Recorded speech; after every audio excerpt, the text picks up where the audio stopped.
Here, Microsoft reportedly planning to announce more layoffs as soon as today, ahead of its earnings next weekend. The tech giant is looking to cut around 5% of its workforce.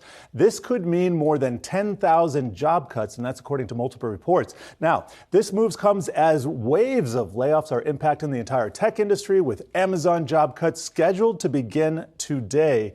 And Brad, this is the trend that we saw emerging last year.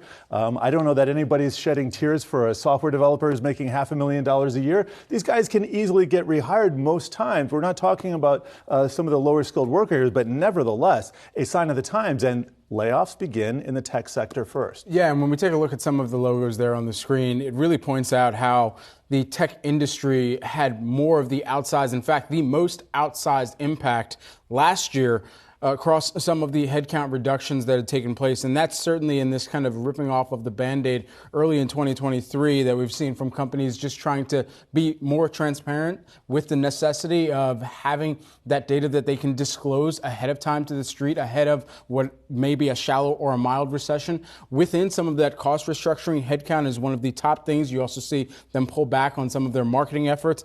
But just to put some numbers on this, that there was actually a look at this from Challenger Gray and Christmas.